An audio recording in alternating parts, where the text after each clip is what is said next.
It's causing serious friction between the United Kingdom and the European Union, as well as some serious supply line issues. But what is the Northern Ireland Protocol and why does it matter? The Northern Ireland Protocol was negotiated between the UK and the EU as part of the Brexit withdrawal agreement. It essentially governs trade across the Irish Sea. As part of the protocol, Northern Ireland remains part of the UK's customs territory, but it also has to stick to some EU rules so that goods can move freely into the Republic of Ireland and onto the rest of the EU. When Ireland and Northern Ireland were both in the EU, they shared the same trade rules, so there was no need for any sort of rigorous checks on goods travelling between them. But then Brexit happened and a new agreement was needed, and suddenly it became the main logjam during the Brexit negotiations. All sides agreed that protecting the Good Friday Agreement was an absolute priority. That meant keeping the land border between Northern Ireland and the Republic of Ireland open and avoiding a hard border. The issue here is that the Republic of Ireland and Northern Ireland did once have a hard border, which came about as a result of the Troubles, which saw communities separated and violence between opposing groups for almost 30 years. Remember Boris Johnson describing the protocol as a good arrangement and promising there'd be no checks on trade between Britain and Northern Ireland?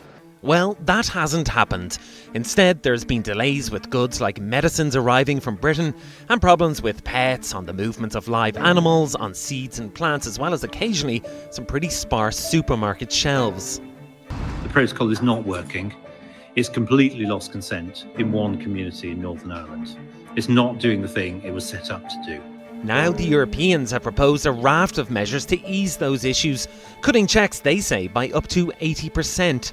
But Boris Johnson and his team say the EU has to totally amend the protocol, and they want to scrap the role of the European Court of Justice as a sort of referee for disputes. We need to be able to just pick up the phone, order the produce in the UK and let it arrive here the way it used to.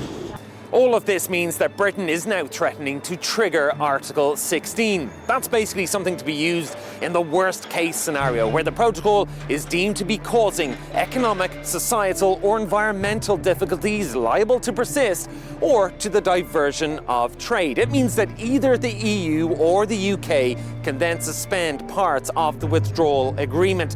But it is being seen very much as an option of last resort, and it's not on the table for the moment.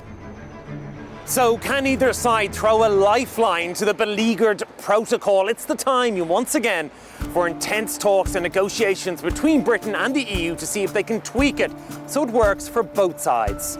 If things go badly, that could lead to the UK triggering Article 16.